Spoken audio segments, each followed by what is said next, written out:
18ই মে supreme কোর্টে দুটো case উঠতে চলেছে। 32,000 প্রাইমারি ক্যান্সেল কেস সঙ্গে এক্সপায়ারি প্যানেল কেস 2016 এসএলএসটি, যারা 2025 এসএলএসটি 11-12 চাকরি পেয়েছে, অনেকে ডাক পেয়েছে 19-এ। ভেরিফিকেশন কমপ্লিট হয়নি পুরোপুরি, এখনও বাকি আছে, ইন্টারভিউ বাকি আছে, মোট কথা চাকরি হয়নি। তো অনেকের ধারণা এই এক্সপায়ারি প্যানেল কেসে যদি বাদ যায় তাহলে সেই জায়গায় ফ্রেশার্সরা চাকরি পাবে। এই নিয়েই মূলত এই কেসটা। তো এখন দেখার বিষয় সুপ্রিম কোর্ট 18 তারিখে কী করে। তো তোমরা দেখে নাও আপডেটটা।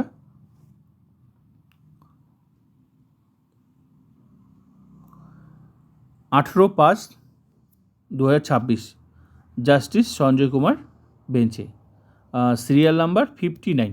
এখন দেখার সেদিন কেসটা ওঠে কি ওঠে না, নাকি কেসটা পুরোপুরি ডিসমিস হয়ে যায়। তো সবার নজর অবশ্যই থাকবে সুপ্রিম কোর্টে।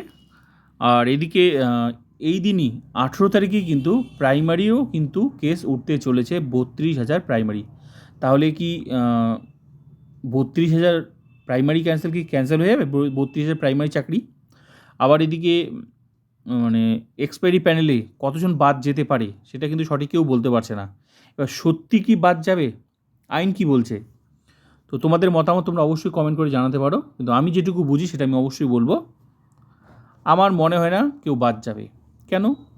কারণ পুরোটা সুপ্রিম কোর্টের নির্দেশে 2025 এসএলএসটি হয়েছে। আর কারা চাকরি করবে, কারা চাকরি স্কুলে যাবে, কারা বেতন পাবে, সেটা পুরোটাই কিন্তু সুপ্রিম কোর্টের কাছে লিস্ট আছে, কারা স্কুলে যাচ্ছে। তো এই এক্সপায়ারি প্যানেল, তো তারা তো স্কুলে যাচ্ছে, তারা তো সুপ্রিম কোর্ট তো জানে যে কারা টেন্টেড আর কারা টেন্টেড না আনটেন্টেড। তো আনটেন্টেড তো লিস্ট তো সুপ্রিম কোর্টে জমা আছে, মানে মোট কথা যারা স্কুলে যাচ্ছে তাদের কথা তো অলরেডি সুপ্রিম কোর্ট জানে যে কারা স্কুলে যাচ্ছে, আর টেন্টেড কারা তার লিস্ট তো মানে প্রকাশ হয়ে গেছে। তো এটা আমার মতামত। তোমাদের মতামত তোমরা কমেন্ট করে জানাতে পারো, ঠিক আছে? যদি বাদই যেত তাহলে তারা স্কুলে যাচ্ছে কিভাবে, তারা বেতন পাচ্ছে কিভাবে, এটা আমার মতামত। তোমাদের মতামত তোমরা অবশ্যই দিতে পারো, ঠিক আছে? তো এখন দেখার বিষয়, কোর্টের উপরে তো কেউ কিছুই নয়, তো কোর্ট কী ডিসিশন নেয় সেটা তো অবশ্যই নজর থাকবে। সুপ্রিম কোর্টে 18 তারিখে কী হয়, কেস কি ডিসমিস হয় নাকি কোনো নতুন কোনো অর্ডার হয়, দেখা যাবে। আর সঙ্গে প্রাইমারিও কিন্তু ভীষণ গুরুত্বপূর্ণ এই 18 তারিখ, কারণ 32,000 প্রাইমারি ক্যান্সেল যদি আবার হয় ক্যান্সেল, তাহলে কিন্তু একটা বিশাল একটা মানে প্রবলেম হয়ে যাবে। তখন দেখার কি হয়। আর এই মুহূর্তে যা যুদ্ধ চলছে ফ্রেশার্স এবং ইন সার্ভিসদের মধ্যে, এই যুদ্ধটা না হলেই হয়। কিন্তু আমি যেটুকু মনে করি আমি সেটা বলছি। আমার মনে হয় না 2025 এসএলএসটি কোনো ক্ষতি হবে।